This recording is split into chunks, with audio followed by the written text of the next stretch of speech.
Kingdom Outkasts podcast is a platform for us to simply express our thoughts, opinions, and experiences concerning our faith and events around the world. We're here for your entertainment, encouragement, and edification of the body. We're humans like yourself and are not the final authority of views expressed. Only the Most High Yah is. Feel free to agree, disagree, edify, question, and comment however you're led to in the comments. We are many members of one body under Messiah and look forward to communing as a family with mutual respect. Shalom and enjoy the pod. Kingdom Outcast. Introducing today, by the way. No, I don't have the energy. Brandon, I'm on my period. So I'm actually really pissy today. No one did anything to me. I'm just. You know how I keep some of like what we talk about before I actually like start? Mm-hmm. Is that like, could I like include that? No. I thought she was gonna say yes. All right, like it'd be just a funny like intro. It'd be a funny. I love the way you pick and choose what you cut, like the things that you cut that I say. I feel like it's always something of substance cut. Me saying on my period, keep. No. Like what? We gotta be entertaining to a degree, you know. As long as you're entertained, Brandon. That's all that matters to me. No. All right. Okay. All right. Didn't I do it last time? No. I think I did, but I'll do it again. I'll do it. We do have to switch. All right. All right. Ew, clear your throat out.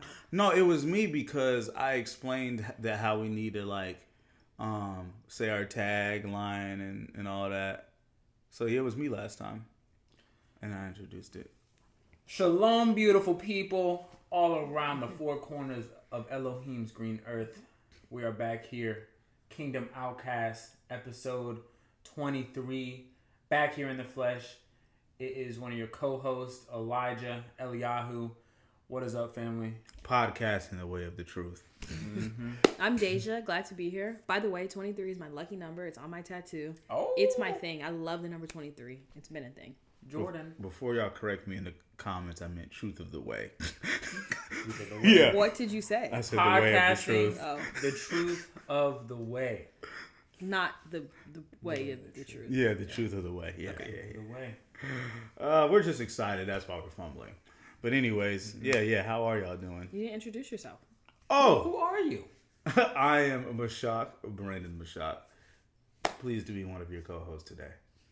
Yes, sir. So how's your guys' week going? How's life? My week's been good.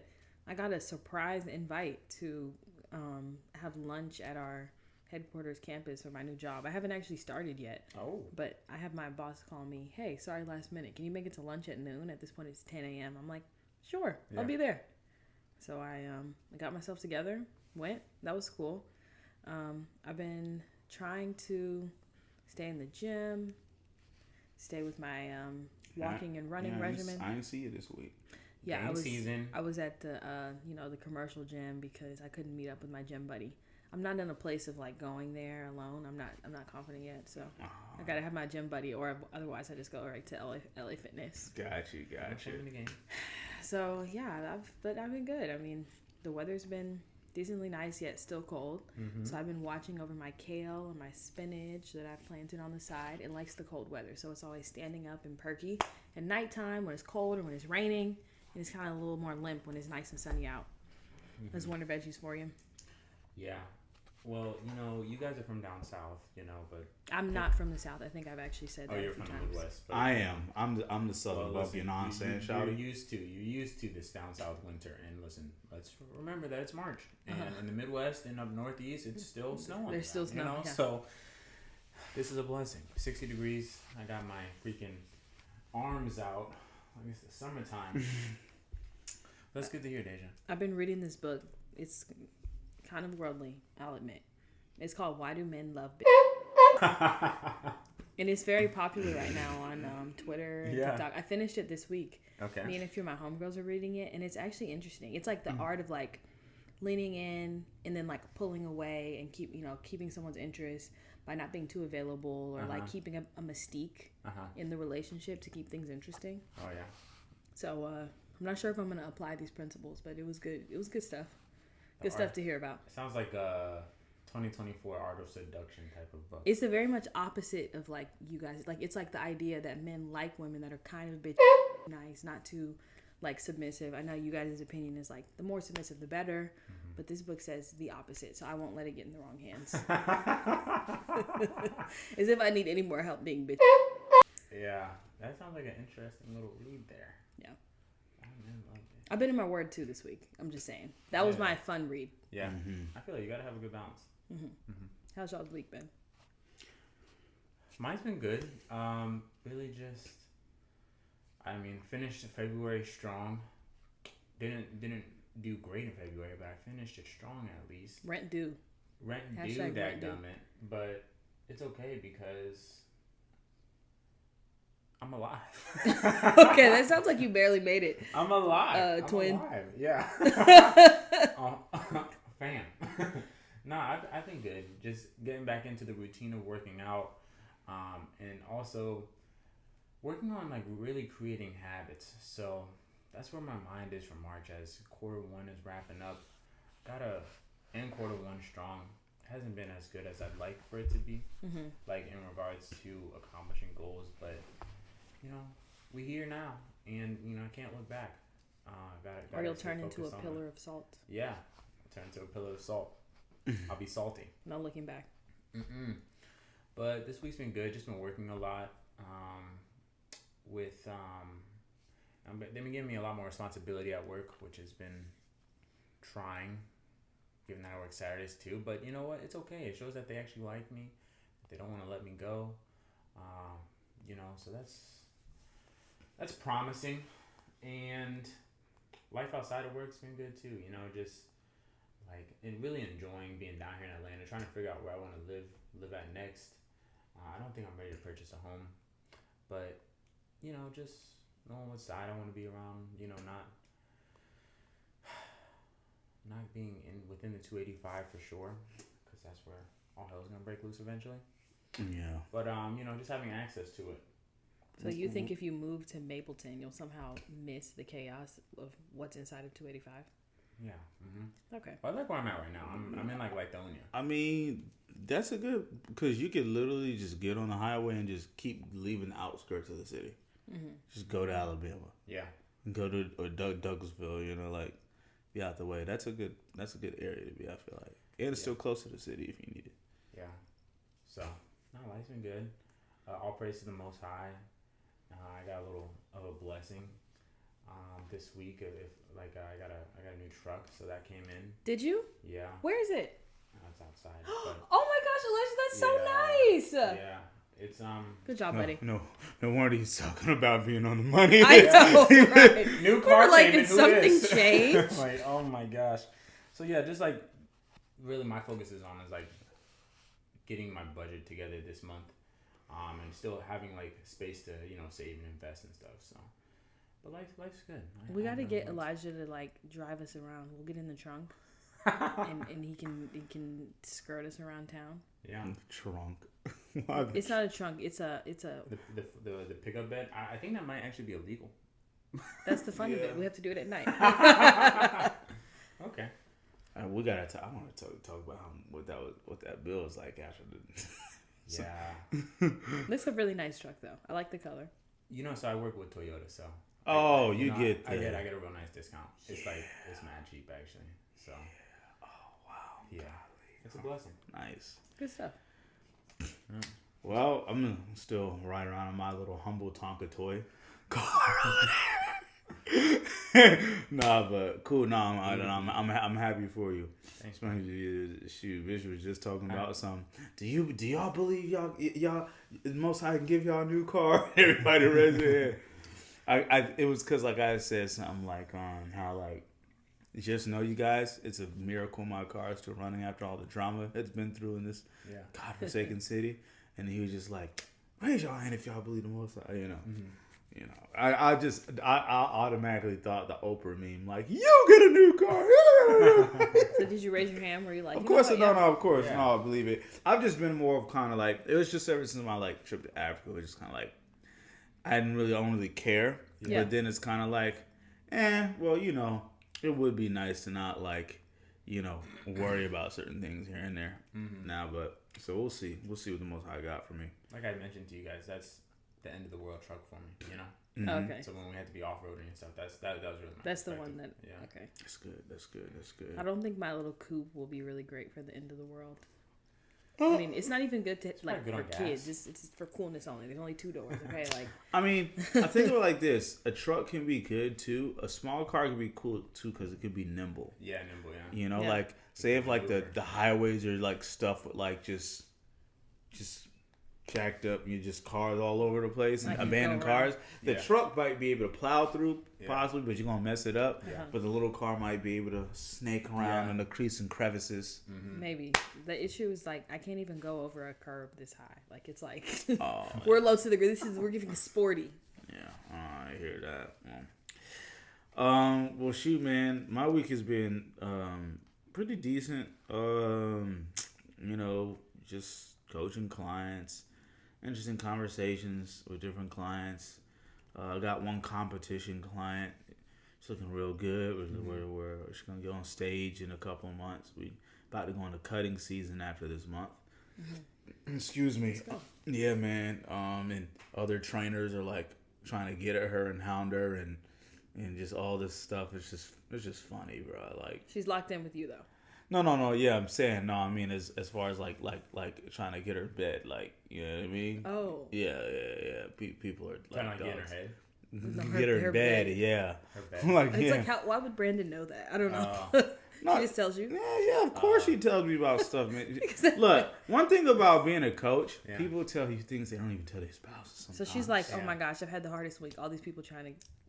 Yeah. And then there's a particular one that she's, they've worked out as partners. I'm like, bro, and she said, it worked out with my friend this weekend. I'm like, you talking about that guy? Yeah. Like, and my mom was just, he's not your friend. I don't know. A guy who's trying to get in your pants is not your friend, okay? That's true. Yeah. He's just waiting for the opportunity. But, look, let me just give all the ladies advice. Make sure you have at least one guy friend that's not trying to get at you, because those are the only friends that'll actually tell you the truth and tell you what men are really like. Okay, I agree. That's a blessing. A lot of women don't have the opportunity to have that. Or a brother, right? Listen to your brother he's telling you what men are like. Yeah. But other than that, yeah, man, I'm walking without a limp. So that's cool. Hallelujah. Yeah, for that's sure. Good. Healing's coming along quick. Yeah, man. Self-healing.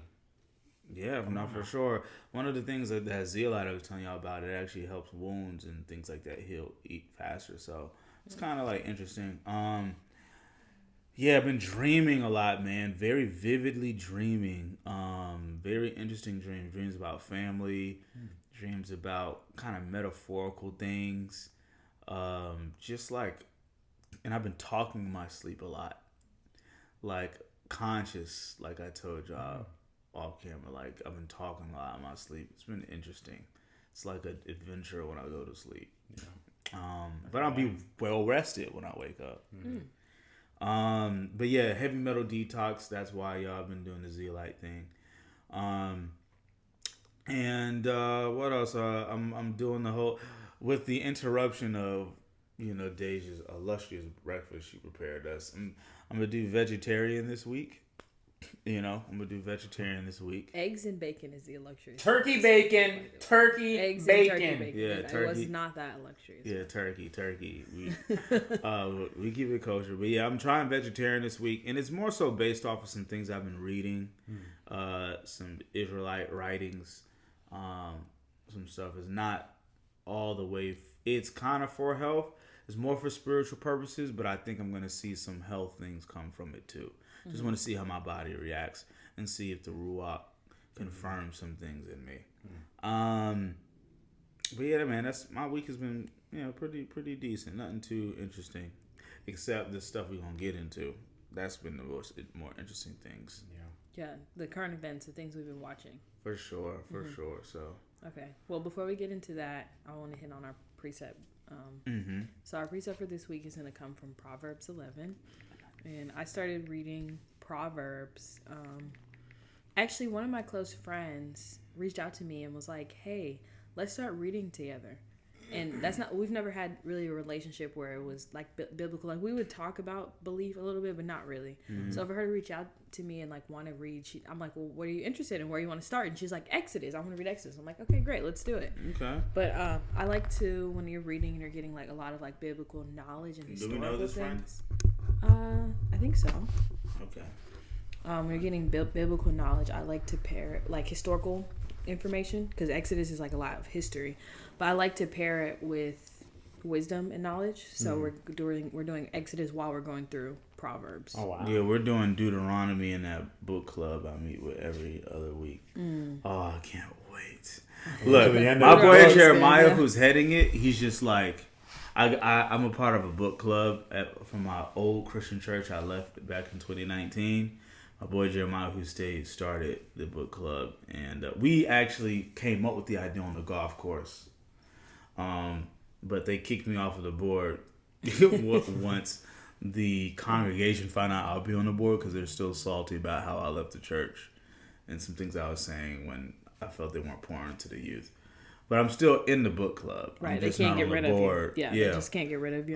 But yeah, he's just like Brandon, just let the Spirit tell them who they are. Just let them tell. I know, and I'm just like, yeah, man, because I'll be sitting reading in that through chair. Deuteronomy. I mean, it better jump off the page. Yeah, I mean, I just be like, can't wait till we get to 28. Can't wait till we get to 28. So, yeah. And I told her, I was like, this is great timing. I'm preparing for Passover. I would love to read the book of Exodus with you. Okay, pause. So I'm reading from Proverbs 11, and this is the amplified version. So the title is Contrast the Upright and the Wicked. A false balance and dishonest business practices are extremely offensive to the Lord, but an accurate scale is his delight. When pride comes, boiling up with arrogant attitude of self-importance, then comes dishonor and shame. But with the humble, teachable, who have been chastised by trial and have learned to walk humbly with God, there is wisdom and soundness of mind. The integrity and moral courage of the upright will guide them, but the crookedness of the treacherous will destroy them. Riches will not provide security in the day of wrath and judgment, but righteousness rescues from death. The righteousness of the blameless will smooth their ways and keep it straight, but the wicked will fall by his own wickedness. The righteousness of the upright will rescue them, but the treacherous will be caught by their own greed. When the wicked man dies, his expectation will perish, but the hope of godless strong men perish. Righteous is rescued from trouble, but the wicked takes his place. With his mouth, the godless man destroys his neighbor, but through knowledge and discernment, the righteous will be rescued. When it goes well for the righteous, the city rejoices, but when the wicked perish, there are shouts of joy. So I'm going to stop there at 10. But so this is just some wisdom, like things that I was reading through this week that I think are good reminders. We live in a place where a lot of people do basically crime, theft, lying, fraud to create lifestyles for themselves and things like they don't work jobs. And it's very common for people to be very wealthy by basically glorified stealing. And so sometimes we forget, like when we're on our journey and we're working hard, we're working 40, 50, 60 hours a week, having your own business or working for a company, and you're paying taxes, and you feel like you're having a really hard time getting ahead, and you look over and you see a 19-year-old driving a Hellcat, and you're like, Lord, like what gives? You see me, I'm doing the best with what I can, but this is just an encouragement that righteousness will prevail in like the acts of the wicked. Like they will pay for the things that they do. And so sometimes I just want young people to be encouraged that your good deeds don't go unpunished or unseen by the Most High, and He honors your work. And you not always get repaid in material gain, but you are repaid in building your character in righteousness. Mm-hmm. I really like this verse, and I also like your take on it, especially because nowadays, I mean, you see people doing just like really selling their bodies and their souls for money so often, with like the increase in OnlyFans, the increase in scamming, and just like the glorification of quick money. and how it's just been promoted so much in our society. And this the book of wisdom in Proverbs, and in this verse it tells us that, you know, the righteous will always be delivered. I think like verse 3 and 4 is what stood out to me. The integrity of the upright shall guide them, but the perverseness of transgressors shall destroy them. Like, I mean, I have homies that literally were scamming, and they got 3 years in federal prison. Like, you know, like it's serious. I mean, I got homies that, you know, have gone to jail for dealing drugs because that's fast money, you know. So it's like you see these things, but it literally destroys people, and their opportunity to have a free life. But I like this in verse 4, like, riches profit not in the day of wrath, but righteousness delivereth from death. And that's one thing that we have to realize. Like, I equate righteousness along with like working out your own salvation, and that's what's gonna really deliver us from death. So in the grand scheme of things, we have to, you know, keep our focus on the Most High and not on. It's hard, you know, but like not stay focused, especially in our capitalistic society, but like not focusing on material possessions, but realizing that like righteousness will abound, and that's really what we need to strive for. Now, like, I'm not against like material possessions, but do those material possessions have you? And also, like, what are you doing to gain them? Like, are you cheating people over, like, and lying and stuff like that? Then you're gonna reap what you sow. But I do like this verse. Yeah, I actually have here highlighted from a previous study I did. A hypocrite with his mouth destroys his neighbor, but through knowledge shall the just be delivered. And, you know, that's a part that, if I can remember correctly, that's definitely a part that stuck out to me, just because, you know, you don't want to be a hypocrite. And I kind of imagine somebody kind of who like talks junk about other people behind their back a lot. And I think everybody can kind of fall into that a little bit. Maybe not on the extreme side, but, you know, we talk about our opinions and stuff, not always to the person, and, you know, which kind of falls into gossip, and we just gotta become more real, you know, in that way. And, you know, through knowledge, you know, shall it just be delivered.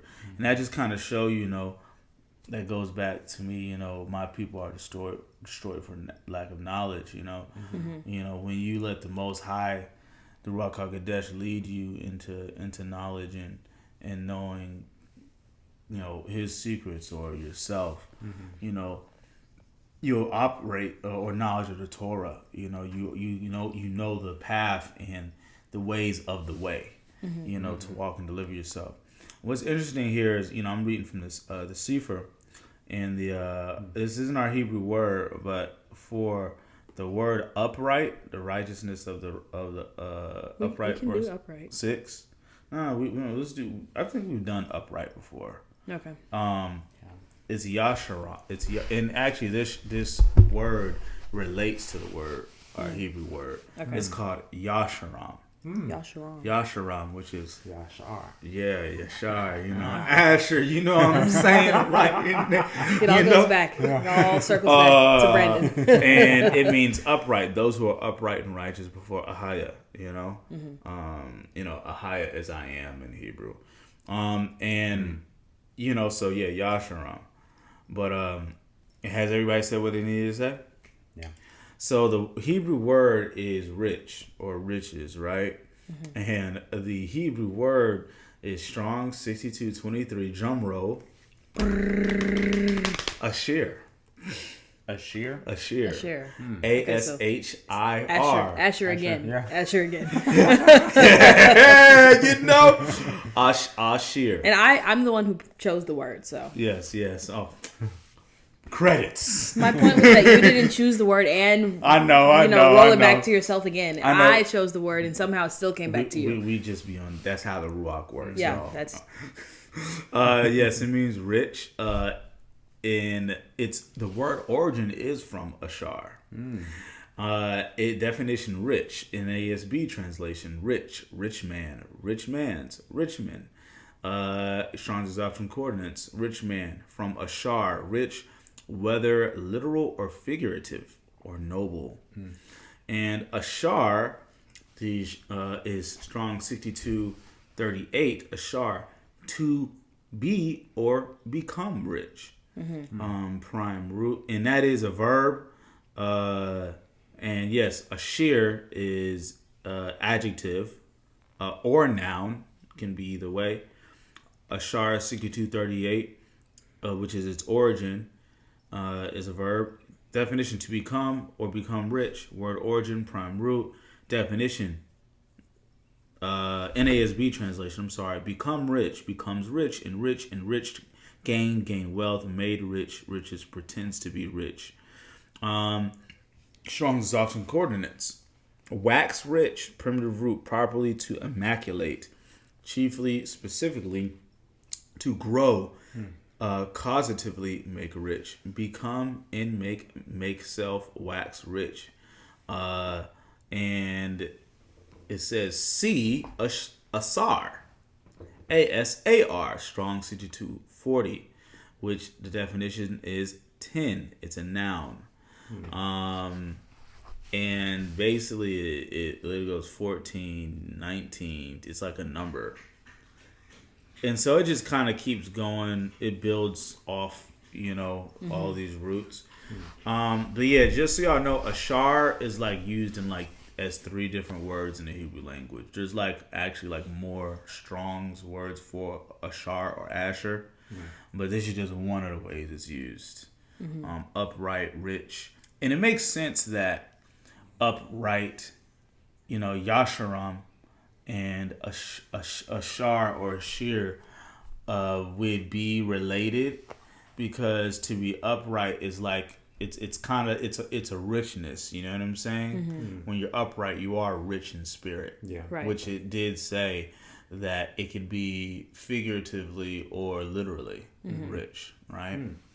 And I think when it's talking about, of course, in Proverbs, it's talking more figurative, for sure. Yeah. Right. But I like spiritual. Yeah. I like the use of the word rich in a spiritual sense, because like I was saying, the thing that motivated me to choose this precept is because we do have the issue of fake riches, or people who are appearing to be, doing well or creating this.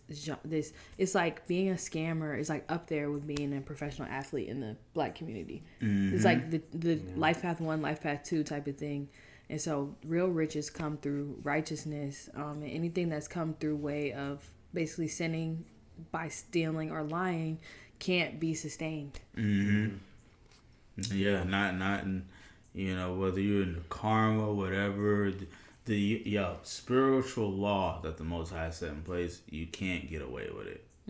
Like, you can't. Yeah, I definitely agree.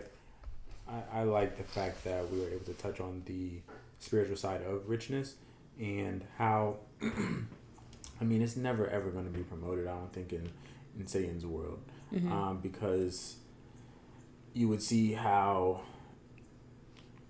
impoverished Satan's kingdom is with spiritual richness, I guess if I'm saying that correctly. But like, you would see that all these violations are happening in the spiritual realm on his side. But when you are, walking with the Ruach HaKodesh, and you're just being filled, and you're exemplifying and bearing the fruits of the Spirit, then, I think that, those sorts of riches are, like, if those are to be promoted, we would live in a much more civil society, a lot more understanding. People would be a lot more patient. They'd have a lot more joy to them, not just necessarily happiness. And it would just be, it would be a totally different world. But we know everything happens for a reason. But I really did like with each and every Hebrew word, it's really interesting, because like Hebrew, it goes really deep into like one word in Hebrew, but it has all these definitions in English for us, to be able to apply the word. And that's why I enjoy like those languages that have pictures more so, as the as what you're seeing instead of just like letters. So Right. Yeah, the Most High's rich ain't the world's rich. For sure. it ain't. For sure. Because all the people we know in our society that are rich, most of them are from negative gain, either through, not that sports are negative, but you could compare the NFL to slavery, the way that they put them on, measure their hands and their arms, and they sell them to teams and trade them. You usually gotta look Hollywood at the is origin. evil. You know, Rome and there was games where in slavery where they would have slaves like run at each other like bulls. Right. I actually for found entertainment to entertain people. I actually found an image of this. It was a couple of weeks ago, and I'm just like, bro, like skulls were definitely cracking from this. Oh yeah. Running head first into each. Yeah, that's what football is. You literally think about it now. I mean, we got the NFL Combine. That stuff starting to go on. Like they're literally testing people. Like back during slavery, like they used to see like you'd be on the block. Like he has a large chest. He's got big shoulders. Okay, right. like Measuring how much your can athletic he move? ability. You know what I mean? Like how many crops can is they he move? healthy? Do I need to like have him as a bull? Basically, like. When we have Hollywood, we know how they gain their riches. Katt Williams spoke about it. We'll get into that. But yeah, you have to do certain things to be in certain rooms, and then if it's not Hollywood, that looks exactly like. Oh my gosh! And this is the only reason why I haven't done like a competition, like got on stage, with the physique thing, because it's like, first of all, I don't need no European to tell me what I look like on stage. I respect the sport, right? I'm into fitness. I have a client who's doing a competition, but just for me, it was just kind of like, bro, I don't need nobody else's approval. It's kind of just kind of bleeds into that, you know. Yeah. And then we have between Hollywood, they put out TV shows for us. Yeah. Like there was just a premiere of the new season of BMF. You have Power. You have Raising Kanan, the spinoff shows. All they promote is selling drugs, doing sports, or acting on television. That is how you become rich if you're black. That is what all the kids in the neighborhood aspire towards. So to just say that Most High's riches are very different than the world's riches. Yeah, for sure. They are. For sure. So, and forgive me for not looking very rich right now. My hair definitely needs some. Like a ball. You're rich in spirit. Yes, He's rich in spirit. You're radiant in the spirit. Nappy in the spirit. Nappy in the spirit. Current events. Current events. So, this interview got me excited. I'm a total interview nerd, but I especially love Joe Rogan, and I love Katt Williams. I loved him before all the new, like him coming out and telling the truth on platforms. Now, he was my favorite comedian as a kid. So, Katt Williams goes on Joe Rogan. I was overzealously excitable to watch this. Brendan texted us about it. I turned it on right away. It was on all day while I was working and so forth. And I just want to talk about some of the high points. Yeah, it was great, man. It was okay. So I still watch things with a cautious and ear and eye, just But I think what I like the most about this interview is Joe Rogan over time has highly softened his tone to the faith. You know what I mean? And you can go back and watch clips of him saying how Christians are stupid or believers in Jesus are stupid, and there's where's the proof and blah blah blah whoop.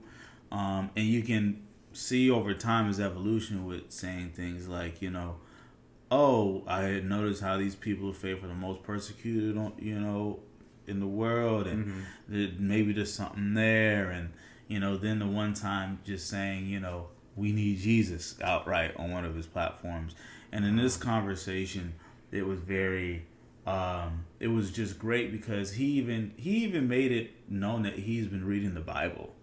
He actually said he was reading a story about Sodom and Gomorrah the day before they started the interview, and it's not to say that he's all the way there or he's accepted the Messiah yet, but I like seeing that the Ruach is unhardening our heart. One of the biggest voices in media right now. Right. At the top of the podcast game with one of the biggest podcast deal. Free speech And platform. he's in, granted, I'm still kind of like, is this just More a agent. mixture? Yeah. Or is this controlled opposition? Yeah. But I'd pray, whatever it is, that the Most High is in it. Yeah. And that the Okay. Most High is working on him. But yeah, some of the topics, I took some notes. I want to also state that the curious thing about the interview was that Joe Rogan Keep going. did not discuss any career related topics with Katt Williams, unlike when he was on Club Shay Shay.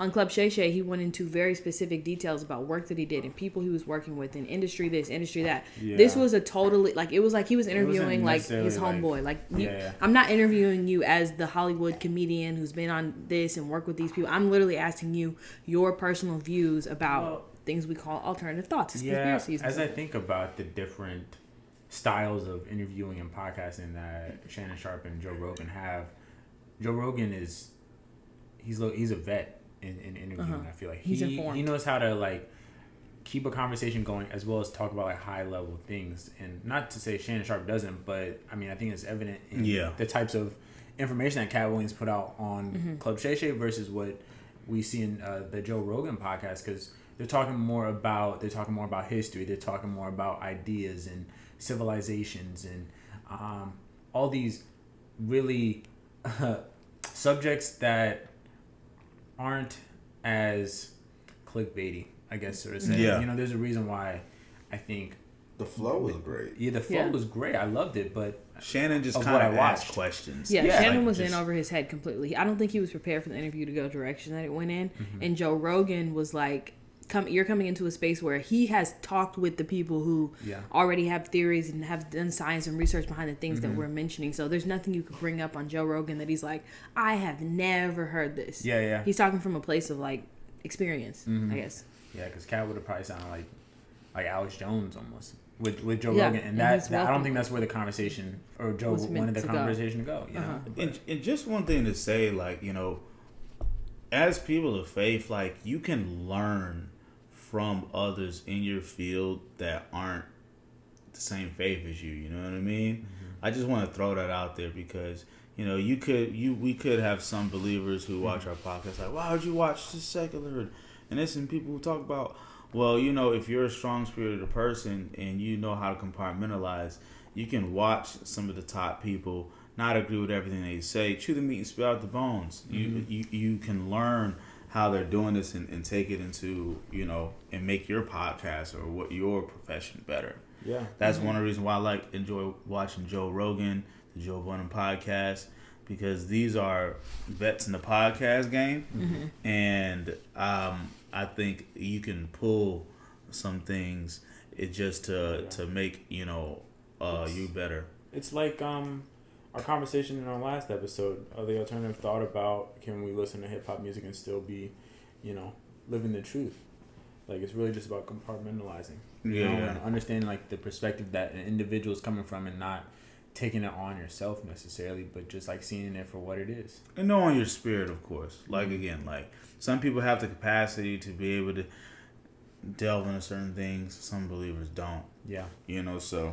But some of the interesting notes, and I obviously won't have to hit all these, but I took is that they talked about, ancient civilizations, having technology. They talked about Atlantis, most likely being the rehat structure in the Sahara Desert, Africa. I missed You can that Google conversation about Atlantis. What was the conclusion of what Katt was saying? Well, he was basically saying how Atlantis, most likely, you can see, if you can Google Maps the rehat structure right now, but you can see the water erosion and the perfect circles, how Atlantis, was said to have been set up. And can be found in the desert? Yeah, the Sahara. Google Maps, the rehat structure. Yeah, it's right in the Sahara Desert. You can zoom in. As you zoom in, you see this big eye, this big circle in the Sahara Desert, and it looks like water erosion. Which it said that Atlantis was flooded. Mind you, I've come across apocryphal scripture that's made it clear that Babel and Atlantis are one of the same. So Atlantis would be Babel. That would is it to say that Atlantis was underwater and the civilization happened underwater? Or is it to say that it became underwater after the fact? As in flooded. Some would say parts of Atlantis fell into the Atlantic Ocean, like when Pangea was together, right, from the Sahara, the edge of the Africa to in Americas, it was Atlantis together, right? But like the capital city, right? That would have been, say, like the Riyadh structure, where you can still see the forms in the sand today. But yeah, I believe the Tower of Babel or that in Atlantis was one and the same, personally, based off of my personal readings. They did talk about the Tower of Babel and the confounding of languages. They talked about how you can see similar stories in different religions, which we're going to talk about more of that in alternative thought. They talked about Baphomet.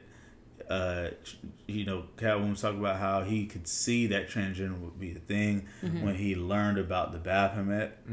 Yeah, and the lack of coincidence with the men wearing dresses, and he started. It is a joke. He'll say things in a joking light, but he's like, it's not a joke. Name one person who wore a dress and wasn't successful. Yeah. You can't name one. So it's Brandon Jackson, who's also part of the Brew community, would say he realized he cursed himself when he did that. Yeah, when he did it, he was in Big Mama's house. Yeah. He said when Brandon he did that, Jackson. I was cursed. And it's kind of a thing where I get that, because if you're the Most High's and you grew up like understand these things about the world and who you are, but you conform, you're not gonna be blessed by Satan. Like the other people in the world have already chose.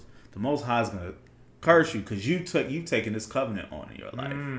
It's almost That's a good point. So Brandon Jackson Brandon has talked about, me and Brandon have actually chopped it up in the inbox a little bit at one point. We was talking about working together or something. Hopefully that still happens, my guy. Shalom to you. But he talked about how Katt warned him, don't do this. And Brandon, he was like, yeah, man, I was young and I just blew him off and blah, blah, to whoop. I'm, do my thing. You wash up, to whoop. And he went and did it and regretted it, And so, like, he regrets not listening to Katt. And he was glad that he had Katt, somebody trying to stop him from, doing these things. Participating in ritual. Yeah, exactly. And knowingly. he talked about rituals, how there's rituals in the industry. They talked about science and religion and how they can kind of coincide. Sodom and Gomorrah and the message of it being about cleanliness. I don't think I really understood that.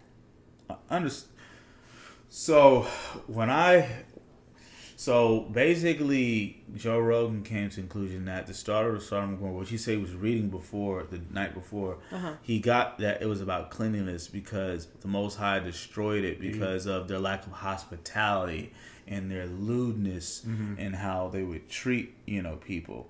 And that was one of the main reasons why, he destroyed it. And so that's what he got from it, that it was about being clean.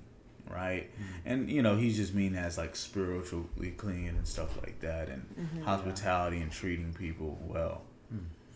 I could see that point, but I think it was because of the sexual immorality. They touched on that. Oh, they did. That's what I'm saying. Yeah, the sexual immorality, like they would force that on people. Like one leads to the other. Like think about it.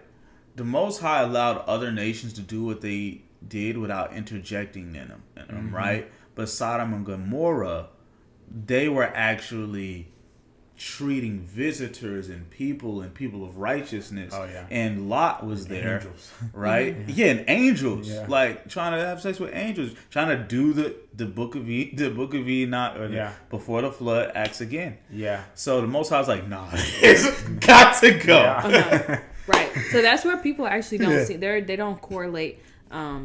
The two, one, it's a chicken and an egg type of thing where it's like, is it that you are just simply, you have a preference toward a sexuality, or are you being immoral in that way? Okay, so then after immortality, like immoral behavior and so forth, comes disrespect to creation, which comes disrespect to human beings. Like, it's not just a matter of choosing gayness versus straightness. It's like you are tainting God's image for nature, which means a disrespect for His creation. Yeah. Which, if you notice, Disrespect to humanity. they actually invert the rainbow, right? And they set one color out of it, making it 6.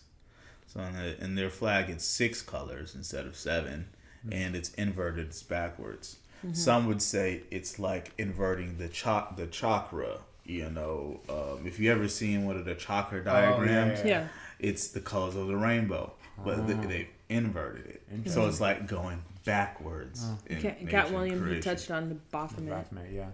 Yeah, granted, you know, all sexual morality is sin, but you know, we know what's up, right? And wrapping it up, talk about ocean, outer space, the idea of a creator and how everything is perfect, and the sun is perfect distance, and the moon, and this and that, and whoop-de-whoop. They talked about the purpose of tithing. Katt really got into like how it was about having a portion for the poor, people who wasn't working or couldn't eat, not for what the greed, you know, it's used To make other people at the top richer. Okay. We talked about extraterrestrials in the Bible. Yeah. How it's kind of one and the same. The book. I don't know what people think cherubims are. That ain't of this world. There you go. They don't think cherubims exist. Right. They are real. They with us. The extraterrestrials are the spiritual beings, y'all.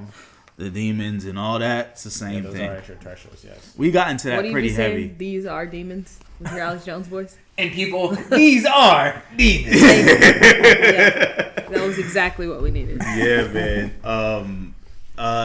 Katt explained how like he didn't. One of the things he could connect with in the Bible is that he just thought white people, right? But when he read the Book of Enoch and saw that Noah was the first albino and how people reacted to him, he realized, wait a minute. That means Yeah. that everyone else Is. was black. Yeah. But he kind of, you know, he didn't didn't go go there. too deep. He didn't go there. He was definitely, his whole tone was, let me not say too much on Yeah, everything. yeah, This yeah. whole Right. Let me go all this way, make all this noise to get on Joe Rogan, and then not say too much. Yeah. But he That's was, the one topic. he They'll was never dropping cross crumbs. that He was line, dro- he though. was For some dropping reason, crumbs. they'll never cross that line. but think about it. I want someone to get up there and cross that line. I mean, but you know, and that's why Cross that I line still on Shay think Shay. about possible controlled That wasn't gonna opposition. You know, But on Joe Rogan, that's supposed to be the place where you go. He lets people come on there and say Yeah. all kind of things about all kind of whiteness. Nobody has ever got But on there and Spotify- stood up on but like Spotify, stood on you stand on have business. people, Yeah. you have people, you have contracts with their own power, right? Yeah. I do see that just how Katt probably not can't even go as a conspiracy. on there and be like, oh yeah, the whole Bible, the whole Old Testament was all black people. But Like, if you can have I a don't think he could- conspiracy with actual theory evidence, conversation about almost anything else, literally anything else under the sun as conspiracy theory has been discussed on Joe Rogan. But then- except this. But then Joe's gonna ask him, okay, so Prove it. no, not prove it, but if those are God's chosen people, then what's going on over here? See, I'm with Right. you. It could I'm get with you, ugly. Deja. Yeah. I wish. Yeah. But again, you have the biggest Spotify deal. Some of these people you have this deal with may be of a certain community. But he lets people come over there, come on there and talk about Nazism and anti-Semitism. Like there's nothing that you can't touch on Joe Rogan, basically. You know, except this. I don't know. I don't know. Again, Katt might, you know, again, that's why I still go back and forth with is he controlled op or not, right? Right. Yeah. And that was a conversation about celebrities in general. Like, are they not? I mean, are all celebrities controlling ops? Are there Nah, some? I I would like to think most. Katt's not. I think yeah. no. You have some that are actual, like outright opposition. Yeah. The controlled ops are like a smaller group. I feel like, but I don't think everybody is, you know, wrapped up in that. I think the lower people who don't have as much influence might have more free reign. That's what I was thinking about Chrisean and Blueface. As far as like, I was thinking their control. Wait. Don't jump to it yet. Wait, I got just a few more. All right. Yeah, just a few more. We're gonna be there.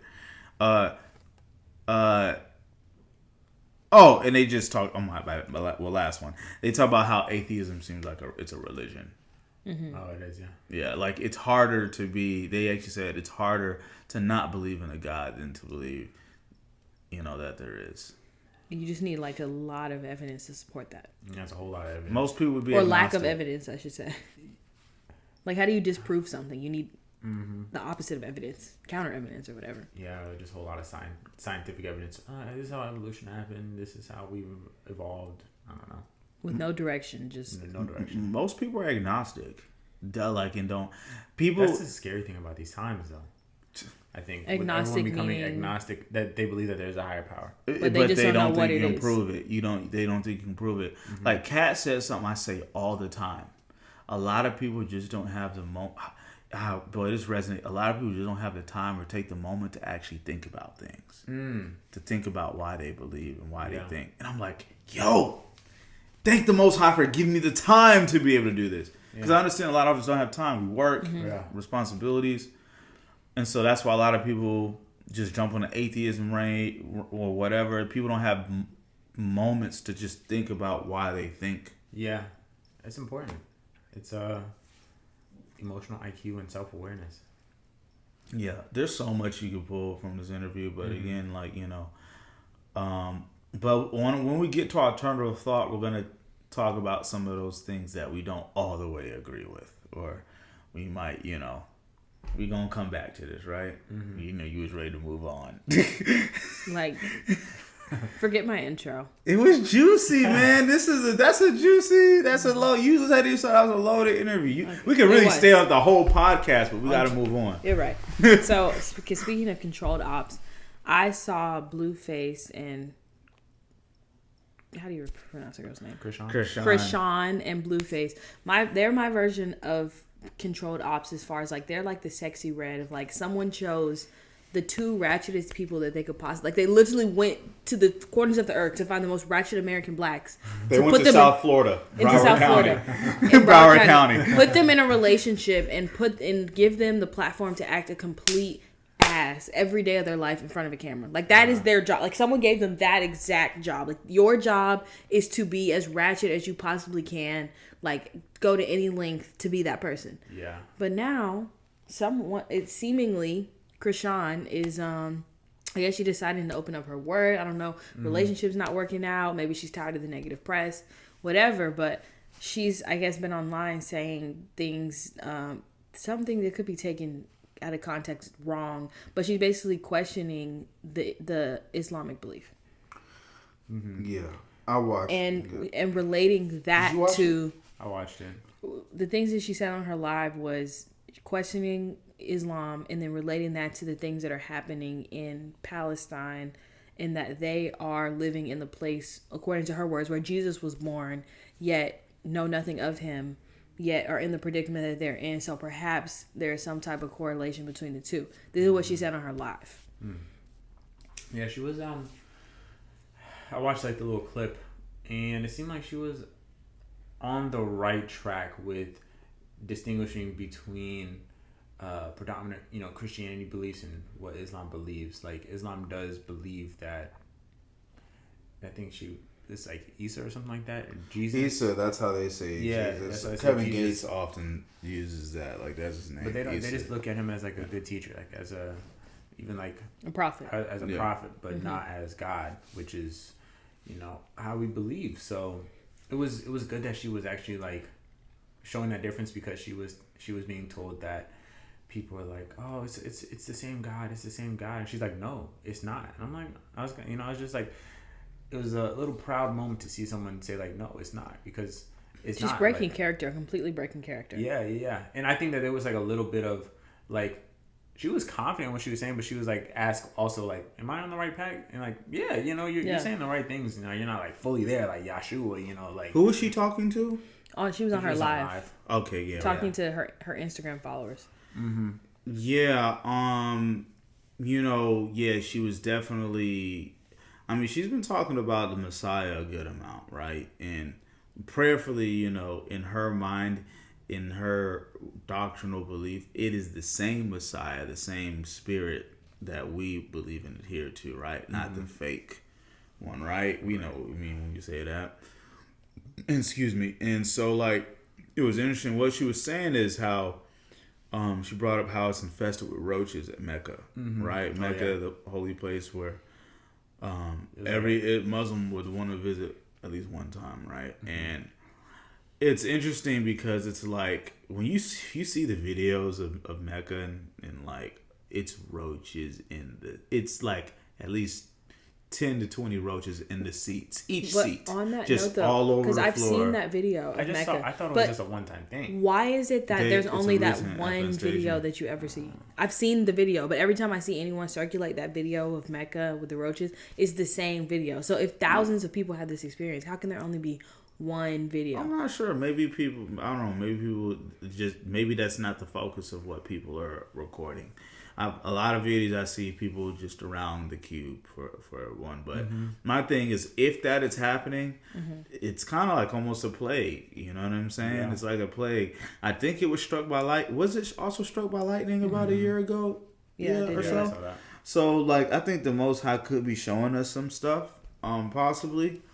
You know, the angels are getting wrestled up and, you know, sending things possibly. But what I focus mostly on this whole thing, just like Joe Rogan, I am liking what I see where certain people of high influence are talking more about the Messiah, his character, the difference between him and other religions.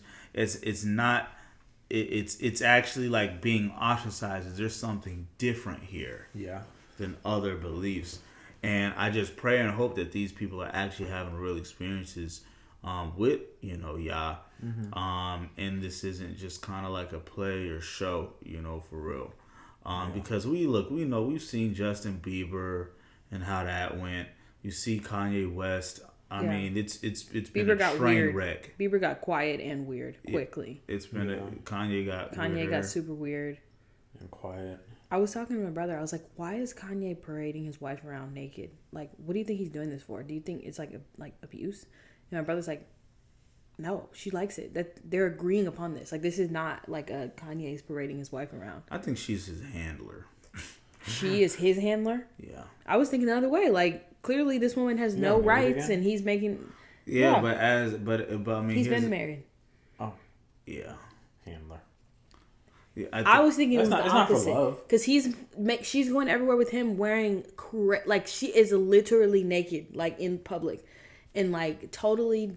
Like, I was thinking he was forcing that on her. My brother's opinion was that it's very mutual, and the two of them are just weird. I think it's mutual. Personally, I think the way the media wants to spin it is to look like she's doing it. Yeah. I think this is, I really do think she's his handler, but it's kind of like the whole Trump thing, right? The media kind of like span and made things seem a certain way. But she's his handler in the sense of like making sure that he doesn't get online and say certain things and keeping on his meds. Like, is that what you mean? Like, to a degree. I mean, to a degree, like that's the thing. If you see a lot of videos of certain celebrities, like, granted, I want y'all to know I really don't care about celebrities, bro. But we have to talk about it. We have a podcast, okay? Just had to throw it out there.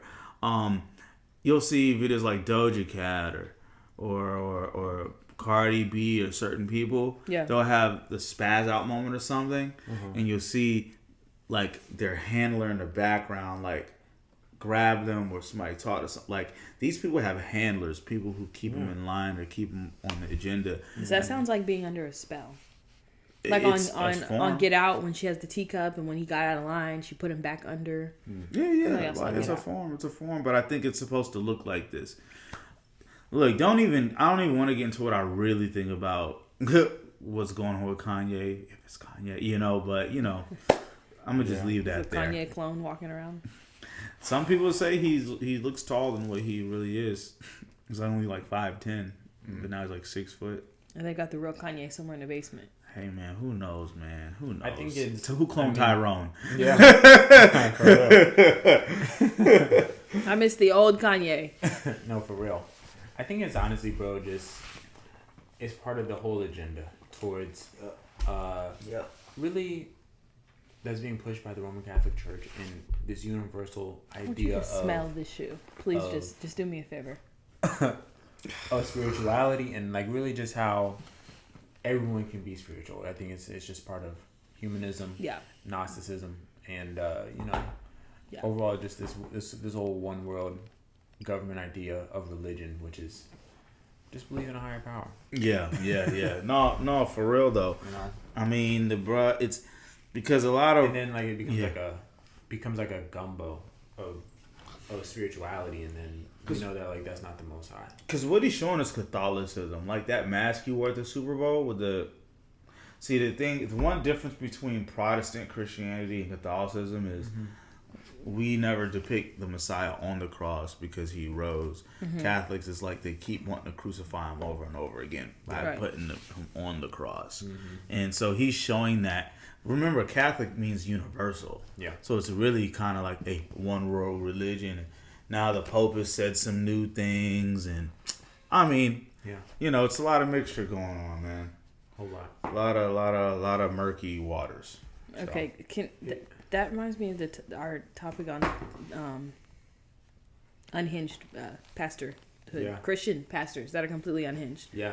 So we're seeing a lot of like I don't know what to call them, theatrics, or maybe they're doing play skits on stage, whatever. A lot of entertainment going on in the church, and of course, Pastor Todd is he's like really famous for this in particular, the skits and how far he takes things. And something happened as well at the CrossRoad Church. Yeah. So what was that about? I mean, like, first off, I think we need to include these video clips in here because we gotta give the viewers context.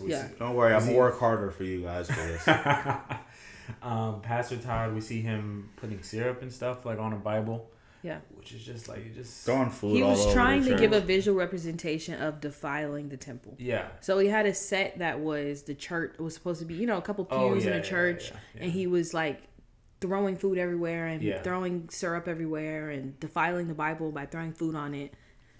Just the theatrics, it just doesn't make sense. And then the other one was this church in Ohio where they literally it was on Super Bowl Sunday. I'm very sure of it because you see people wearing jerseys. They literally had a skit where they punt the Bible with no context. Like I was like, just what like in the world? Full disrespect. Yeah, CrossRoad Church with keep going. It's foolishness. It's like, bro, what is going on? This gosh dang apostate church is it's insane. And tell them what apostate mean. What does that mean when you say the apostate church? Let me pull it up so I have an actual definition. But it's when I say the apostate church, I'm talking about the falling away. Yeah, Senior Pastor Brian Tome and Pastor Ali Patterson dressed in football tops in a pregame coin toss. So yeah, basically it's Super Bowl worship for one, right? And then you kick in the Bible. Pastor Todd, I mean, I'm not even surprised. Whole time I just kept thinking like, and you're not gonna clean that up. Oh yeah. Like you're literally just making a mess for other people to clean up. For sure. Like, what happened to the greatest? The greatest leader is also the greatest servant. You know what I'm saying? Not at the mega church. No. There's no serving. There's no serving the people with these leaders. Like, I mean, it's amazing to me. And for one, does anybody in their religions treat their sacred text like this? Kicking and throwing food. They gotta be looking at this like, what's wrong with y'all? Like, how do you do you really like? How do you? Where's your reverence of this book that has these holy scriptures? Like the word of the Most High Yah, your Creator. What happened to just standing on the stage and reminding people that their body's a temple? I know, right? That would have been enough. That would have been like, just give them some scriptures. I get it. Give them some Paul. People were screaming. People were screaming at him like, "It's enough already. Yeah, we understand." Literally. Like, he's like, "No, you don't understand it." Yeah. No. It literally is like, it reminds me of freaking theater, like literally theater, like. That's what he has to do to keep people in their seats. I went to go see my sister on stage, and like these are things that an actress would do. You know what I mean? Not a pastor. Like, it doesn't make sense. But you can hear like stories about Bibles, like a whole house burning down in the Bible is fine, and and then you just go and do direct damage. Like, it's just like, bruh, you just gotta pray for these folks that the Most High don't strike them down in the most horrific way possible, bruh. Like, you just gotta pray, like, Most High, have mercy. They know not what they do. Like, We know judgment comes I'm first always in very the Most leery High's of any church that has church. too much entertainment or too much humor. This wasn't mostly about humor, but I don't go to church to like be super entertained and laughing the whole time. Like, maybe one or two jokes, but just straight humor and all theatrics and lights, camera, action has never been my vibe. Like, what are you covering up? That's all. I just ask him, what do you cover up? That's a Like, good why are you question. trying to cover something up? Yeah, church needs to be teaching. Like, do y'all Mm-hmm. actually Edifying. experience the presence of the Most High at any point? Like, has there ever been videos of like worship and deliverance like actually happening?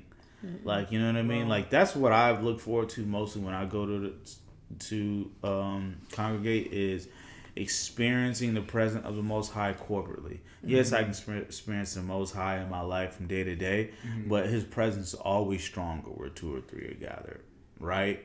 Yeah. You know that the Most High is there. We know that scripture, and it's like that. And to learn, I love the knowledge aspect. But this is like Gabe Davis said, theater. Bruh, you have Muslims making reaction videos like, what's wrong with y'all? Yeah. Like, They're not taking Christianity seriously. Yeah. Because this is what Christian pastors are doing on stage. because Muslims do look at the OT or the Torah, you Yeah. know, in the Quran. So it's just like,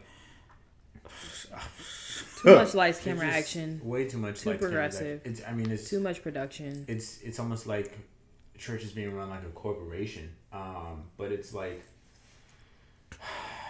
It doesn't even To- need to be a to concert your- for me. Like, yeah. praise and worship, and it needs to be a Well, concert. that's That's how a it is lot at in a general. lot of these mega churches nowadays. It's like the only sense of the Holy Spirit that people can feel is during worship, and that's because of the lights, the camera, and like just how loud. and the it be music is. emotion for It's it. Super really loud, emotion, loud, you know. yeah. And I think that's part of their formula to becoming mega. But like, it needs to be like the teaching.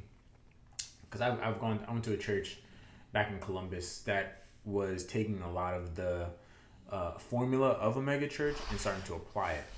And what I realized was like, first, praise and worship was very scenic. You know, that's where they got a lot of their clips for their Instagram. Everyone wore white, or everyone wore the same color. The lights were nice on the stage. The music was solid. Only 3 songs though. And then as soon as the pastor got on, like, you wouldn't hear anyone like hollering from the crowd, like not even any clapping. After, like, you know, anything that was not motivational. So it's just like devoid of the Holy Spirit, bro. And I think that's something that's just very synonymous with these mega churches, unfortunately, because People don't want to be convicted. yeah, people don't want to get evicted. They honestly don't want to be taught. They just want to be like lulled to sleep. Yeah, I think one thing that's different from congregations is that we're comfortable with being convicted by our pastor, and what, you know, like be convicted by the word, like holding us accountable. Like he'd be like, "You Israelites," you know, and you know Israel is, you know, talking about, you know, compare us to the Gentiles, like, you know, they, you know, like, and it's just a thing where it's like, I don't think any of these people are really being convicted. I'm not convicted by telling me about the temple and throwing food on everyone on stage. Like if you that were doesn't doing that, convict. if you were doing He that, thought he was no convicting. conviction in that. no, Yeah, none. because you need to be going over like a Bible verse, like we'll say like what, Galatians 5 or something like that, Yeah. like talking about what the effects are of the flesh, fornication, idolatry, like Right. There you go. You know, like That would've like, made- if yeah, you you would've would've felt been worse, throwing yeah. stuff, you know, like that. If we're gonna we throw were that, doing then go then straight. okay, I see where you're going. Yeah. But you didn't even mention it. Yeah, you're like, don't tell us what the sins are at all. Yeah. Just catch up on the wall. Like, Yeah. can you tell me how to clean Just up my relate heart? this Because somehow, you know? like, what does it have to do with pancake batter getting I thrown? know, literally. So stay away from too much theatrics. I'll read this 1 Corinthians, right? 15. I'm sorry, yeah. 1 Corinthians 6, 15. Know ye not that your body are members of Mashiach? Shall I then take the members of Mashiach and make them members of a harlot? Never. What? Know ye not that which he is joined to a harlot is one body? For 2 says, he shall be one flesh. But he that is joined to a Ahia is his children, or Yakad. Flee fornication. Every sin that a man does is with the body, without the body. But he that commits fornication sins against his own body. What? Know ye not that the body of temple of the Ruach HaKodesh, which is in you, which ye have of Elohim, and ye are not your own? For ye are bought with a price. Therefore glorify Elohim in your body and in your Ruach, in which are Elohim's. That's how you convict people. You calling out the sin. You know, granted, we did see just a clip, right? We didn't see the whole message. But again, like, that is theatrical. You know what I'm saying? And granted, this is supposed to be the temple of the Most High, or your version of it. Mm-hmm. Are you respecting the temple? Like, the word, but we can just keep going on and on. Yeah. Mm-hmm. Yeah. Hey man, pray the Most High has mercy on these people for them to come to repentance. Yeah. Yeah.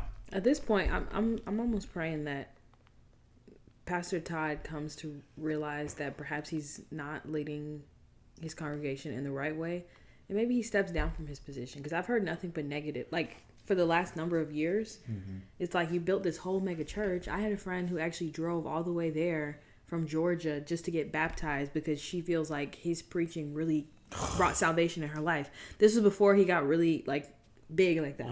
And she just really felt like following him throughout her college days caused her to get saved. So she drove all the way there to get baptized. And now this is what he's doing. It's like before he crashes out, maybe he just admits, you know what? Something in my heart is not right and I can't go on with my ministry for now. Yeah. That's hopeful thinking, wishful thinking. But he may never do Humility that. I mean, we hope any false prophets, lose their position. But, I'm not going to pray for exposure like that. I'm going to pray that the Most High convicts them and gives them a chance before they, a chance to step down. I mean, they're exposing themselves, but, you know what I mean. Willingly step down is what I'm saying. Not even getting steering exposed. people astray. All right. Are y'all ready for the talk about the main topic? Okay. So we decided this week we wanted to talk about nation building. For sure. The importance of nation building in our community. What does it look like? Why is it important? What does it look like? And what would our part to play in nation building? It's an exciting topic. Yeah, that's fun stuff. I like this one. They've convinced me to be in a cult, you guys. So it's not a cult anymore. Now it's called nation building. So I'm excited about it.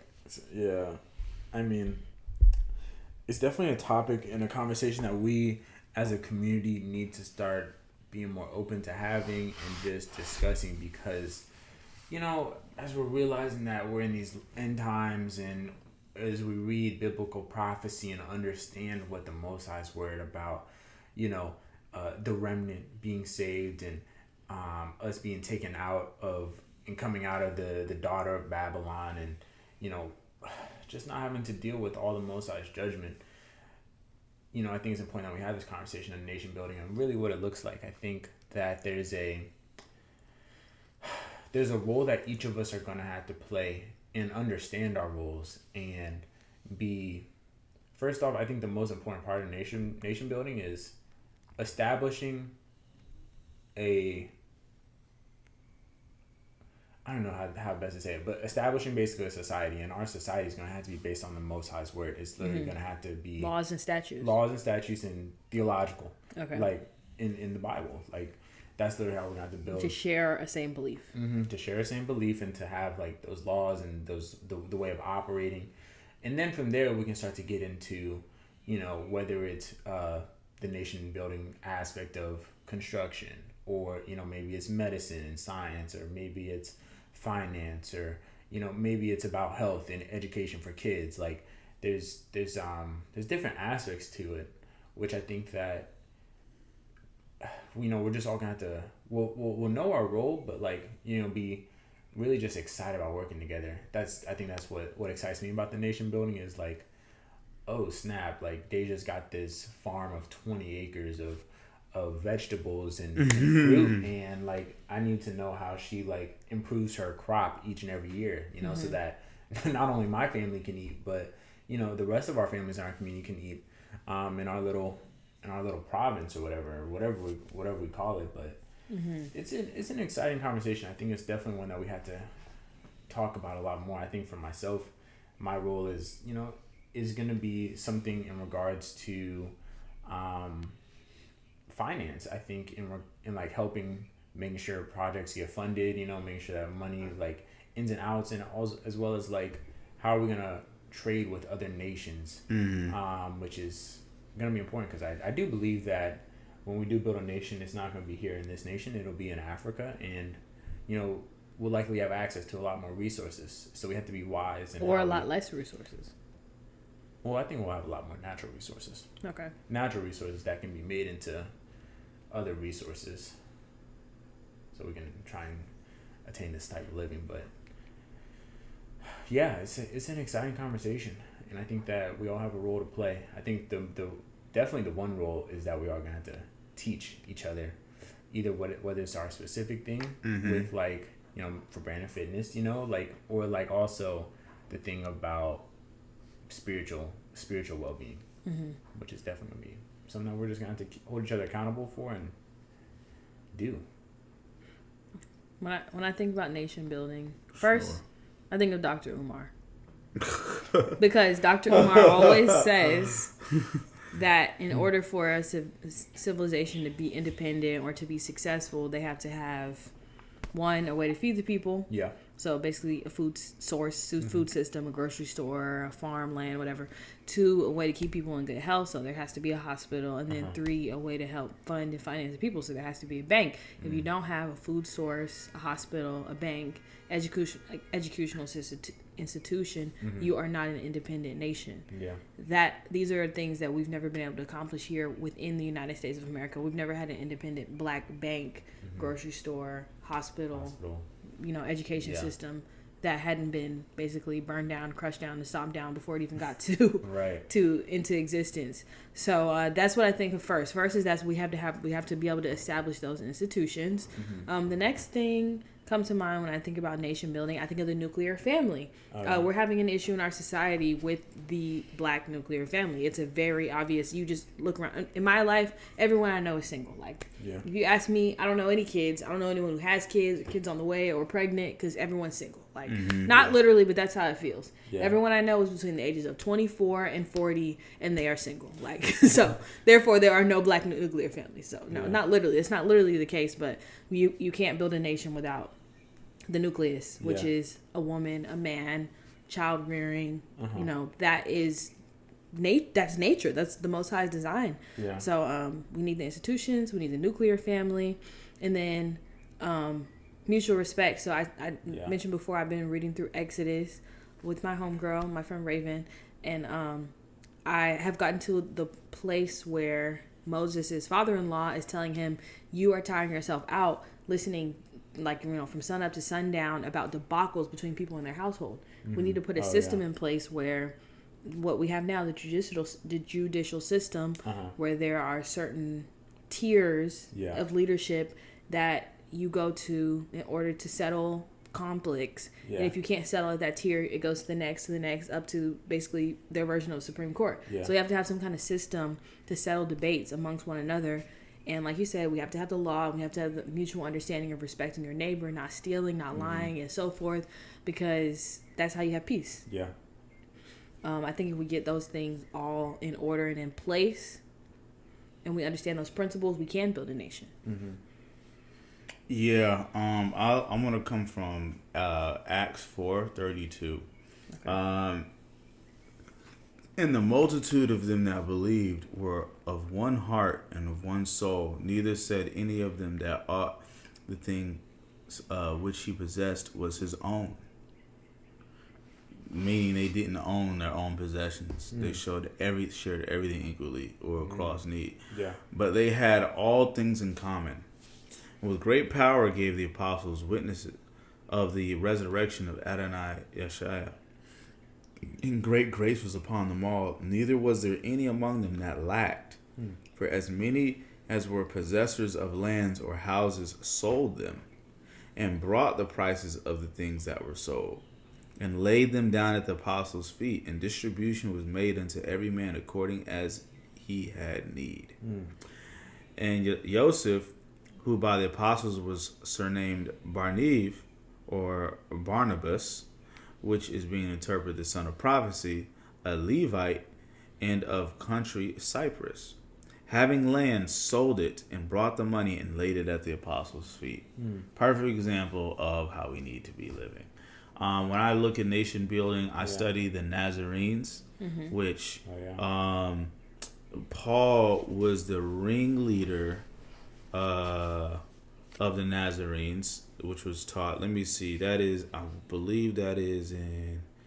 Is that in Acts? I want to say. I'll find it later. But oh yes, it's Acts 24, 5. For we have found this man a pestilent fellow. They're talking about Paul, a mover of sedition amongst the Yahudim, or the tribe of Judah, throughout the world, and a ringleader of the sect of the Nazarenes. Paul was a ringleader of them, which is proof that the early apostles were Nazarenes. A lot of people call Yeshua a Nazarene, or Jesus a Nazarene. John the Baptist was an Essene, which they were very similar to the Nazarenes. But both of these sects, Essenes and Nazarenes, were believers and followers of the Messiah, who for one did not believe the law that the Pharisees and Sadducees were teaching was the original law. Right. And they were also vegetarian. They all abstain from eating meat. They don't believe the Most High ever wanted us to eat meat. And the way they established their communities was everybody shared everything equally, as you saw. Everybody would bring their possessions, what they had, and distributed everything evenly.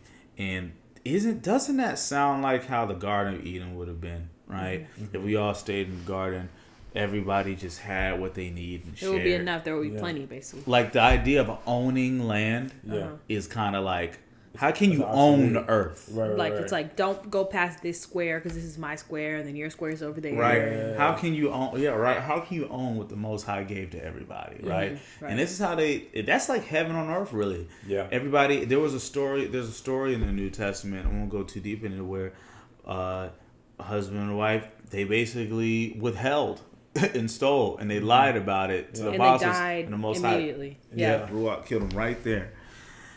And so it's a thing where it's like, for us to really nation build in the way offered the Most High, we have to become so selfless that like if I ever have if my boy, stay at my crib, it's his crib too. Yeah. You know what I mean? Like, it has to just be such a selflessness to where we really love each other in a way where it's like, what's yours is yours, what mine is mine. And that's a literal, and it's kind of wild, because I was just telling old girl yesterday, look, man, when we moving together and we living together, I need old girl. Like, which one? Like, but don't do that. I know. No, we didn't know you meant literally like your woman. Yeah. Bro, that's my slang. I'm from the South. Oh, okay. Bro, come on, man. Your old lady. Like, I need my man cave and my den that you can't come in. Even if there's underwear on the floor, even if I don't care what is going on, you cannot come in there at all. It's mine. The rest of the house is yours. Yeah. But but all jokes aside, for real though. So within nation building, there is no man cave. Everything is everybody's. I mean, the men. That's still, where you were going. The men still teach men and women teach women. Like, that's still we know. Come on, we know the structure. It's still like, you guys can congregate around the chores that we delegate. Like, all right, you guys go out there and work on that stuff out there, and then when you're out there, you can do all the guy talk that you need. Right. That's funny. But yeah, it's real good point she hit on is it always starts with families first. Always starts with strong families. Most High, man, wife, children. Yeah. Not your pastor above your husband. Okay. Negative. Say that. You know what I'm saying? Unless your husband is the pastor. Well, then now you got something on your hands. Her, right? But yeah, starts with family, And then, of course, yeah, man, with our businesses and what we do, helping each other and working with each other. And, obviously, it's going to take some time for the Most High to really bring our mind into that oneness of sharing possessions. But one thing that was interesting is we were going through some of Isaiah in an academy study on Shabbat. And it was showing how the Most High is literally going to bring the animals into unity before he even brings us into the wilderness or that 1,000-year millennial reign. Yeah. And it's a situation where it's gonna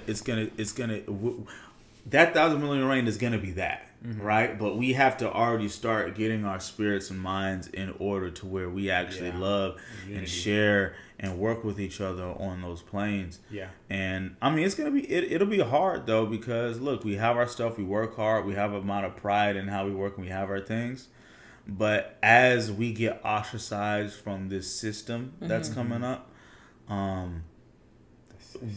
yeah, we have to have we're our. gonna need each other. We have to have our system. Yeah, bro, you bring up a great point. I think with just us coming together and sharing our resources in that reference back to Acts I think it's perfect because we need to be able to, as believers, be just more understanding that everything needs to be common. As I think about in a kingdom structure, even in Great Britain or some of the colonies that they've created, you see the word commonwealth, and you break down those two words, that's really what we need to get towards, commonwealth, realizing that our wealth is common and it's all towards the kingdom of the Most High. We own nothing. Yeah, we literally own nothing, and we are just here as stewards of these resources. So we gotta we can't be thinking for myself, look, I just got that truck. You guys need some furniture moved? Yeah. Let's move it. You know what I mean? Let's get it done. Keep that same energy, because I be having stuff all the time. She's like, I'm going to remember this day, Elijah. It's like, I really need a new fire pit for my patio. So I was wondering if you could pick it up, drop it off. Well, here comes the abuse. Here comes the abuse. You literally have to come with me. But I think even in that example, but there's many other examples where we just had to realize that these resources are just. This is what I have in mind when I make lunch for us. I'm not thinking oh man, making lunch we're gonna. It's it's an opportunity for us to eat together. Yeah. Commune. She's using her gift. She's bringing her talent to the body. It's and I think where it really starts is us getting the habit of helping less fortunate people. Yeah. Like we were talking off camera. That's the most important part of. There's no part of our faith. No part of Torah more important than creating the habit of giving to people. Yeah. We don't tithe directly to people in need. So we actually have to actually need to go out our way and directly try to pour into others in need. Yeah. I mean, and it'll make it that much easier to pour on each other, people who are close and who we love. Right. So if we was to put this in steps, right? I would say, and y'all can jump in, in with steps, but I would say number one, Messiah at the head of our life, nation building, because that's what the 1,000-year millennial reign is. The most High reigning on earth, right? Number two, our families, strong men leading strong wives who lead strong children in the Most High. Step two, establishing the family structure. And then, number three, we have to operate off of the Torah, right? The Torah is literally our instructions. At least, those parts, that are about community building. Yeah. We're not sacrifices. It doesn't mean that's where it gets sticky, because some people have different versions. And Bishop has said before, where some things might be a personal conviction. He doesn't want it to be as an obligation to the entire group. So there's some who say there's no doing your own pleasures on the Sabbath. Yet some would think that a men's fellowship to a sports game on the Sabbath is appropriate. Well, that's where we got to understand the Messiah and Most High as one. And as a body, we have to start coming into oneness. And that's why I think that conversation about doing away with labels is so important. Once we do away with labels and just know that we're followers of the same Messiah, that will allow us to mentally start to come to a place of let's discussion become more in one, and the Ruach brings us into oneness. The Most High is going to do that. I mean, you know, it's not going to just happen from debating and arguing and all this stuff. It's going to happen. Most High brings us together in our effort in that. So understanding the Torah, the Nazarenes and the Essenes followed, the apostles followed, which a lot of what was mixed into the Levite covenant, like the Aaronism kind of mixed into some of it. A lot what Nehemiah they kind of threw in there with the Pharisees and Sadducees. That isn't the Torah. So we have the Most High is going to reveal out of the Word what did he really. That's the important part. That's like what I think the Messiah revealed to put away arguments' sake. Right. But yeah, what is the Messiah's Torah? Yeah. Right. Our law, our community we adhere to. Yeah. And then we have to be in agreement on that. That's the part where we find it hard to agree. I think it's very hard for us. Number 3 is going to be the hardest. Yeah. It's going to be the hardest. And I think those are the 3 steps. I think within that 3rd step is everything about community and the sharing and the possessions and the lands and how we do business, because that's our law. Yeah. If there was a 4th one, I would say productivity. So like now that we know. That's in the law though. But there's a way to be productive.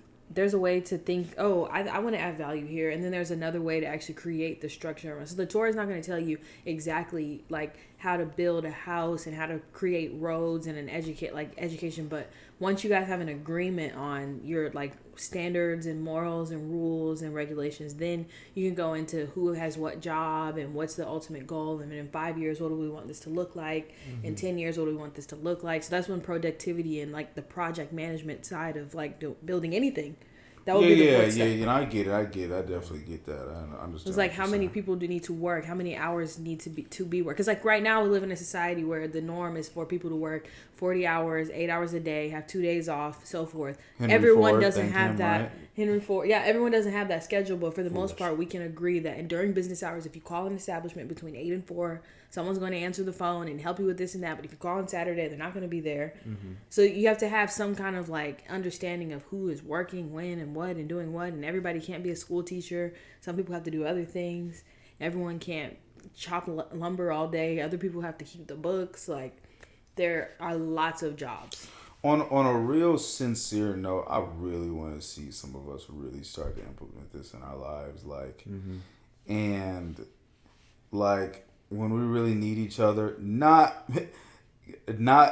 be, you know, cheap enough to ask for a discount all the time. You know, really actually want to pour into each other's businesses and use each other as we need. Yeah. Of course, we should be able to give free advice and do stuff, but like if we're gonna upbuild each other, like we gotta do things that show trust and good rapport with each other, and that we believe in each other and what we do. You know what I mean? I really want to see a lot of this stuff be implemented. You know, I know we talk about a lot of that in our men's meetings at at School of Hebrews. Shout out to you, Israel, for bringing up a lot of these conversations. You getting serious about your craft? Yeah. Like if I'm saying, you know, I'm really serious about wanting to learn how to garden better, or I did potatoes last year, I did this and that, it turned out all right, but I want it to be better the next year and the next year and the next year. I'm getting serious about my craft in preparation for me to actually be able to bring value in that space. I'm not going to come in there and be like, well, this is the first time I ever planted a seed, but hopefully it turns into something. We'll starve. Like, I have to get serious about my craft in my own time. Yeah. Our talents, for sure. A lot of times it seems like it's hard to make money with some of our talents, right? You know, but, you know, I think, you know, in our community, those talents definitely matter, especially with pouring into kids with a lot of these talents. Yeah, you know, because they're the future. Yeah, it's the capitalist society that kind of makes it hard, but that's where our minds just have to start, you know. Well, yeah, it teaches us to always, like, our current society and our current thinking for the majority of it is, how can we capitalize off something, which is not, that's like not how we should be thinking. Like, why are we always thinking solely about profit or what we can gain from something, when in reality, we just need to be, I think, loving, but also like just realizing that like we only have a certain amount of time here on earth. So like, why be stingy with anything? I do think it's like okay to like say like, no, this is mine and I feel this way about it. Like I can't like maybe give you some, but like it's very like, I think there's just really like a sense of greed baked into our society that once we get away from that, that'll give us the ability to like really just be like, no, your service is worth $200. Here's $210, because like, yeah, like you're my homie, but like I want to pour into you like that your value. So like I'm gonna pay you what your value is, because I would do the same for someone that I don't know. I want to ask them for a discount, type stuff. But especially if they're good, they've actually perfected their skills, so you're going to get over and beyond what you're paying for. I think it's hard for a lot of us to constantly remember that the Most High is going to provide. Yeah. Either way. Mm-hmm. I think we forget that we think if we overgive, I'm going to end up broke and the Most High is not going to provide for me. Right. But the word says, who feeds the sparrow, right? Hopefully it's the sparrow. Yeah. But yeah, like we have to have faith that the Most High is going to sustain us, and He's not going to let us fall on our face if we are given with a cheerful heart. Not to give to receive, but to give out of the genuinity of ourselves. I've seen those fruits in my life. Yeah. And I've seen where when I'm acting scarce or giving, my life actually became more scarce. Like, you know what I mean? Yeah.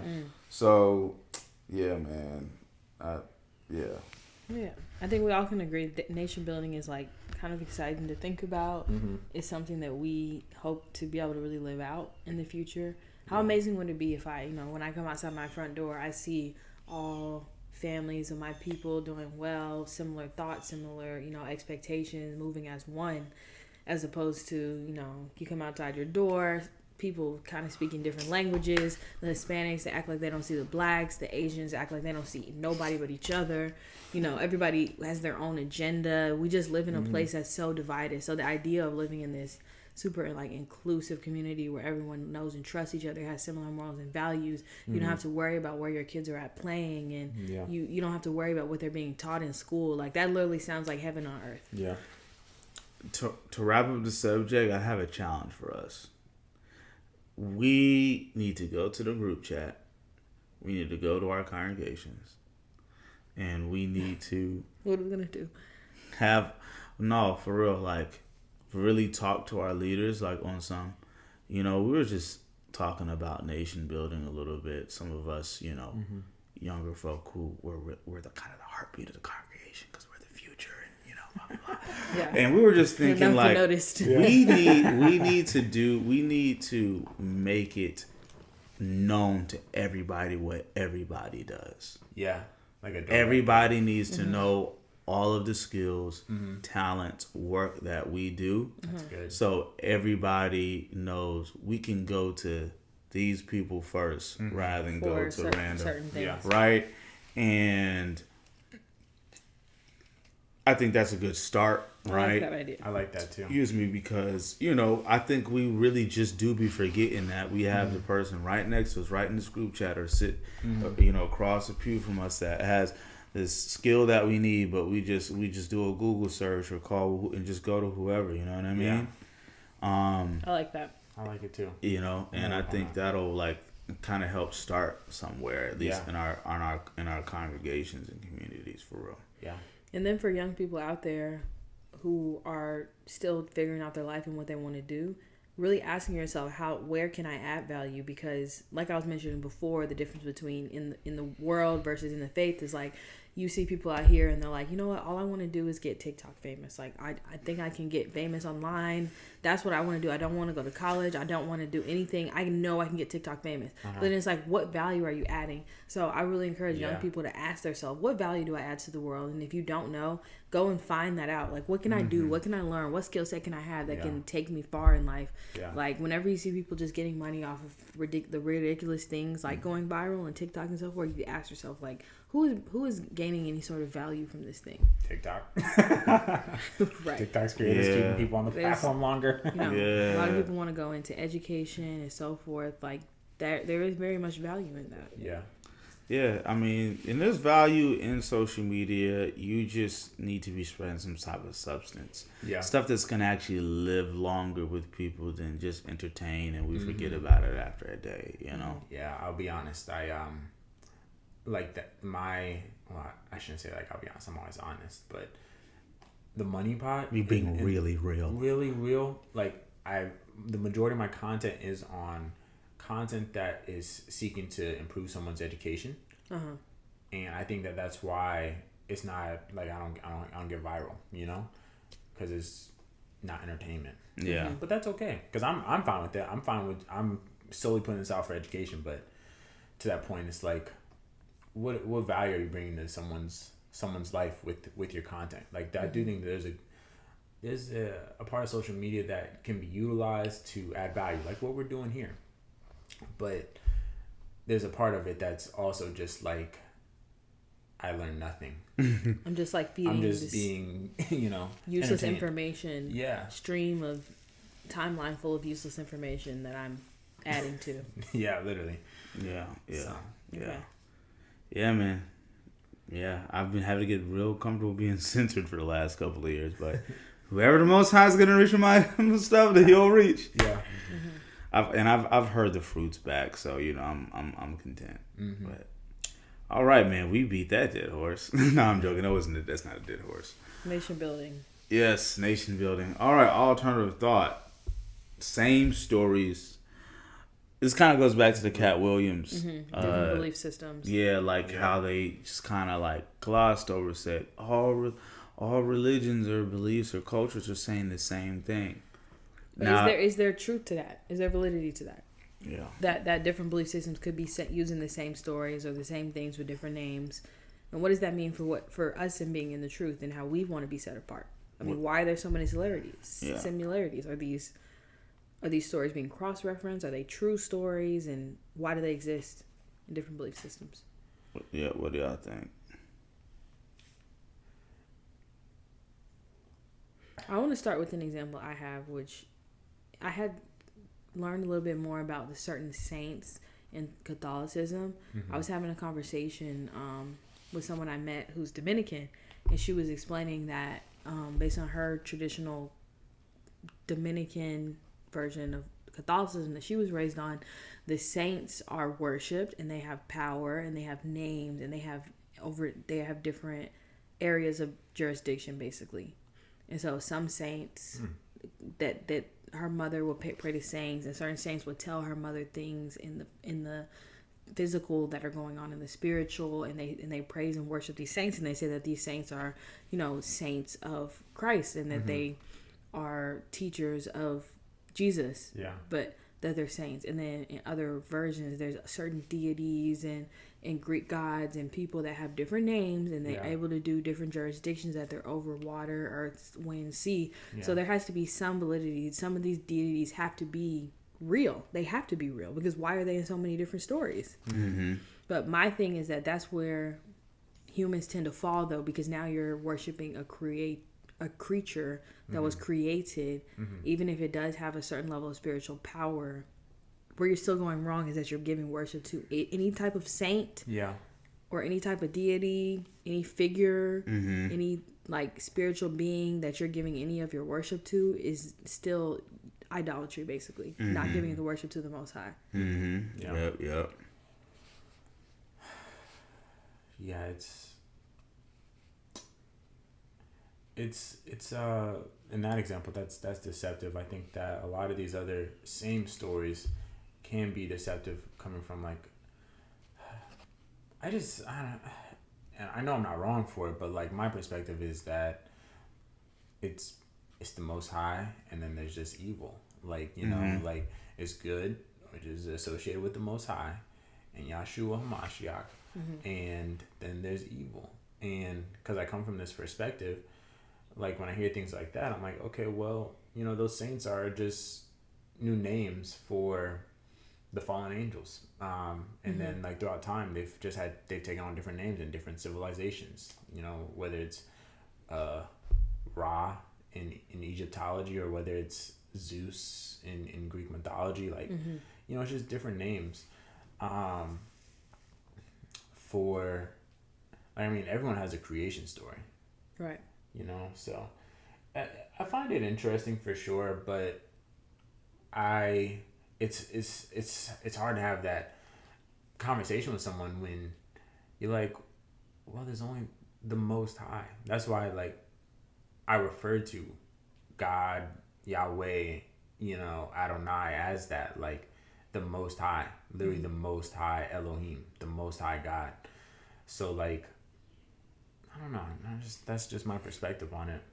I mean, it's definitely interesting to hear about other belief systems, creation stories, and like their figures and what's happened, but I look at it as a sense of like good versus evil. Well, I think when it cross references with the Bible, it brings more validity to that which is in the Bible, because there's a lot of ancient civilizations that have a similar story that we call the story of Noah, about a great flood, and that being a reset, and how nothing survived the flood except so forth, or whatever was under the water came out of water. That's not just something that's strictly in the Bible. Which There's to me over 400 flood stories. There's many. So that to me brings validity to what's in the Word. If it can be cross-referenced by other cultures. Yeah. If it's only in the Word and you can't find this anywhere else, there's no other evidence, no one else has ever said this, that makes it less likely to be true. Yeah, you can also find, there's also archaeological evidence too, outside of looking at other people's, what they write. But I think there is truth and falsity to the statement. I do think a lot of stories are talking about the same thing that the Israelites are talking about, but perspective is everything. Perspective is everything. If a nation is going to talk about deities these are our scientists, these are our gods, there's a type of reverence they're talking about these same characters that they might. But with the Israelites are saying, hey, no, these are fallen angels or demons that are tricking you to thinking they're giving you knowledge. That perspective, same story, similar story, but that changes everything, right? Yeah. There's a chart I'll even throw up. It kind of, shows, nation under false gods, So this is Nimrod, aka Lord of Heaven. Israelite serving false god. Their version is Baal. Phoenicians, it's El. Babylon, Belus. Assyria, Ninus. Greece, Zeus. Rome, Jupiter. Egypt, Ra. India, Vishnu. China, Panku. Mexico, Teotl. Scandinavia, Odin. And then you have Tammuz, or the son or Messiah, right? Right. Israelites, Tammuz. Phoenicians, Bacchus. Babylon, Tammuz. Assyria, Hercules. Greece, Dionysius. Rome, Attis. Egypt, Osiris or Horus. India, Krishna. China, Yi. Mexico, Quetzalcoatl. Scandinavia, Baldur. And then it goes on, right? And this is all the same character. Yeah, right? Different names, same, different, different names, same character, different cultures. And, and none of these other stories tell the story, like this. Genesis 6, the sons of Elohim saw the daughters of men, that they were fair, and they took them women in which all they chose, And Ahiah said, this is Genesis 6, and Ahiah said, my Ruach shall not always strive with man, for that he's also flesh, yet this day shall be 120 years, which means 120 years before the flood. There were Nephilim in the earth in those days, who gathered afterward. The sons of Elohim came to the daughters of men, and they bore children unto them, and they became warriors and tyrants, which were from everlasting mortal men of name. And then, the book of Enoch just expounds super heavy on that. It even names So Enoch, names a lot of these, these false angels and deities, Enoch 8. Moreover, Azazel taught men to make swords, knives, shields, breastplates, the fabrication of mirrors, the workmanship of bracelets and ornaments, the use of paint, the beautifying of the eyebrows, stones of very valuable and select kind. And then that part be triggering for some folk. And all sorts eyebrows. of dyes, so that the world became altered. Paint, all The that. eyebrows, right? It's talking about makeup and, Yeah. and a lot of stuff. Don't look at me. You did that look. You asked me a question. Because he's like, Don't look at her. I'm being, stuff. I'm being respectful in answering you in your eyes. You're hilarious. NPA. That's literally how he looked at me. Like, I don't have any eyebrows on right now. I mean, well, you got to think about like the Egyptians, right, where they wear wigs and beautify themselves. Yeah. Impede increased, fornication multiplied, transgress and corrupted all their ways. Amazarak taught the sorcerers and dividers of roots. Armors taught the solution of sorcery. Bacariel taught observers of the stars, aka astrology. AKBL taught signs. Tamiel taught astronomy. Azrael taught motions of the moon. And men being destroyed cried out and the voice reached to heaven. That sounds a very opposite perspective from, hey, these are our gods and they gave us knowledge and like made our society better. So it's an opposite perspective with the Israelites versus the other nations. I do think that that's why, just like all of our laws have reason. So the whole thing into idolatry, that's a very simple law. You'd be like, okay, don't worship other gods. Clearly, I would never do that. That's easy. I can easily follow that. That's something I will never get stumbled up on or upon. And then you go into Catholicism or you go into this and that, and you're wearing an ankh and you're wearing the evil seeing eye, but you're calling yourself a Christian. Like, these are versions of or the Hanza, the hand with the eye, and and you're like, well, this is just for my wokeness, but it's like, no, you are literally practicing idolatry. That's what's it called? the Mansa, I believe. Mansa, yeah. Oh, okay, I thought you said Hanza. Yeah, Mansa. No, not our thing. What? The hand with the eye, yeah. I thought you said In the evil eye, right, as well, you know, with the blue. With the curve. Oh yeah, I've seen that. It's always on their song. Heck, even what they call the Star of David, but it's the Seal of Solomon, or Star of Moloch, as Acts and other book. It's on the OT too, but yeah, man. So if only people knew about demonology. Yeah. And there's not a lot of in most of the demonology. Yeah, it's. Bruh. Not to attach yourself to any symbol, figure. Yeah. Just no character. I mean, the only character that being that the Most High himself came in flesh version. His death was an atonement of our sin. That is the only character that you can righteously pick up and follow and worship. Anything else, I don't care if they walked with him. I don't care if they walked near him. If they witnessed miracles, they are not to be worshipped. Right. For sure, man. Yeah, it's easy to be deceived, y'all. A lot of new age concepts come from what was just read, and that's how it's easy to kind of like just say, hey, it's all the same. And they're calling it new age, worshiping old things. It's old age, it's really for old. real. Yeah. Right. Do your history. Do your research. Don't be like new under the sun. Yeah, don't be like Israel, where they had the Most High and they got into everybody else's. I often say this kind of joke. You go in the average, melanated queen's house, and she has a Buddha statue here. She has a sage here. She got the astrology carpet on the wall. She has a tarot cards here. Crystals. The crystals there, and it's just like the Ankh earrings, and it's just like you're more. You think I'm religious? Oh yeah, you're into every religion, like literally. I mean, you have a conversation with her, and you're like, "Wow, no thoughts, no nothing in that brain, huh?" Yeah, bro, it's wild. It's a lot of spirits around, a lot of spirits in here. So, yeah, man, y'all, do your study, show that self-approved. Know it's different between righteousness and the evil, and for real. There's similarities, and you can understand the similarities, but also know the difference. Yeah, let the Rock teach you the difference. It's vital. People perish for lack of knowledge. So, all right, take us home. Financial news. Take us home. We see this week. Buffy the Bitcoin over here. Buffy. Well, I've just been in the gym, huh? You know, I did weigh myself the other day, and it said 193. I know it was false weight. It was a false weight. That man 'Cause getting it's thick. back to Pause. 184. Stamps. All right, but let's stay focused. Bitcoin adoption is here. We see Bitcoin is right below, at the time of this recording, it's below its all-time high, but it's creeping up near there, 68,000. And we're starting to see, so like last month, the Bitcoin ETF approval was approved, which essentially is allowing financial institutions to offer to their clients ETFs and almost like retirement level types of accounts and investment accounts to their clients.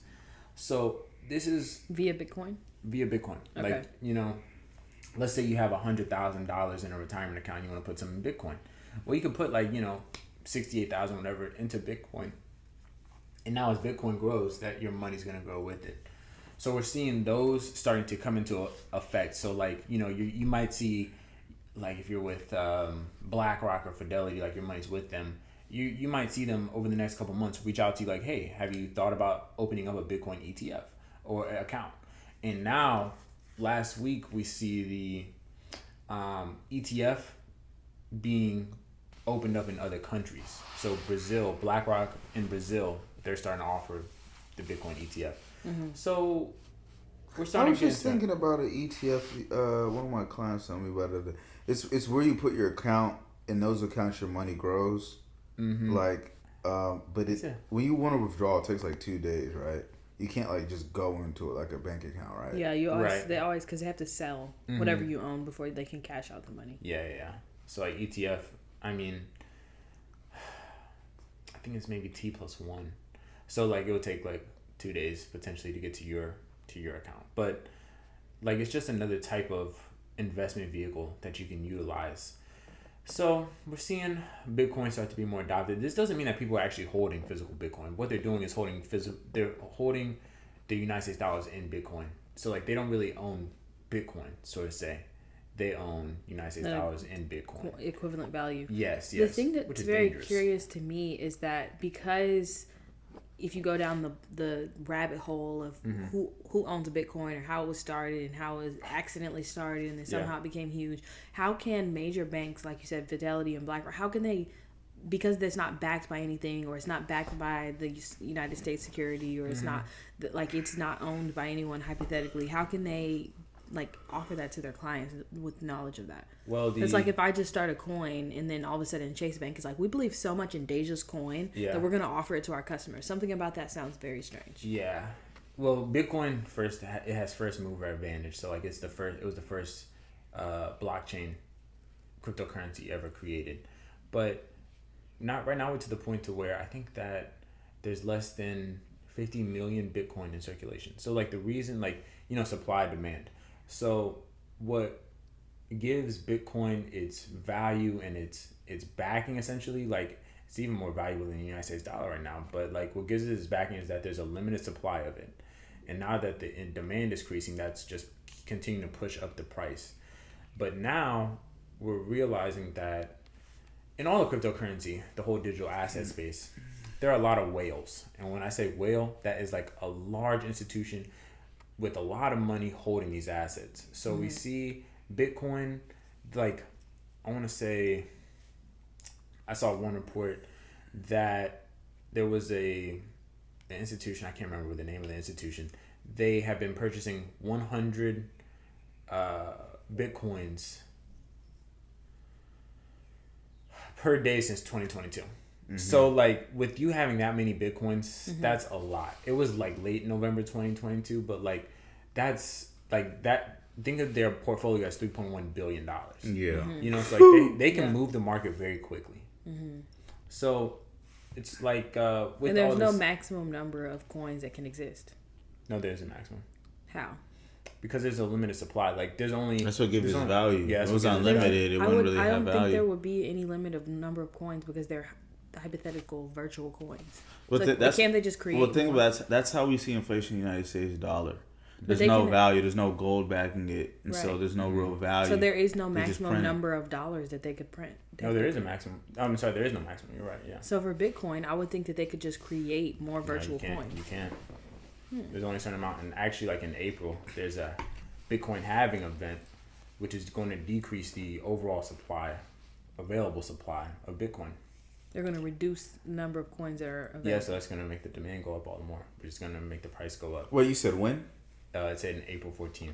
So right after the solar eclipse. So that means if you have not gotten Bitcoin, you better get it right now. Because it'll go up in the next 2 weeks. Because it'll go up, right? Yeah, it's going to. And now Jamie Dimon said that he thinks that Bitcoin's going to go to 40,000, but of course he from 60 something. Yeah, from 60, but he's an buy Bitcoin. He's one of those whales. He literally is the CEO of JP Morgan. Of course, they have a lot of Bitcoin, and they just want monopoly over the thing. But yeah, I mean, honestly, I think the overall cryptocurrency market is going to be going up. Now, Bitcoin is one of those that's one of the few truly decentralized cryptocurrencies. So the majority of cryptocurrencies nowadays and that are going to be in this new financial system are going to be centralized, meaning that there's an institution that has like the majority control over them. Ethereum, XRP, those are two like predominantly known centralized cryptocurrencies. And then you've got Bitcoin, which is decentralized. So really like no one is in control of the blockchain network, but people have a lot of the coins because they realize that it's just used as a store of value, and it's able to be used for the transfer of value and exchanging for goods. Now the thing with Bitcoin is that it takes 10 minutes to complete a transaction in comparison to the centralized and like the other cryptocurrencies. Those take like seconds.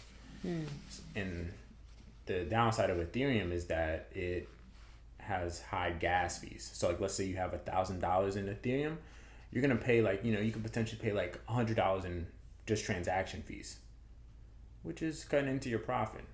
Whereas like with XRP, XLM, and a couple others, they have lower transaction fees. But financial news. I remember a couple of years ago coming.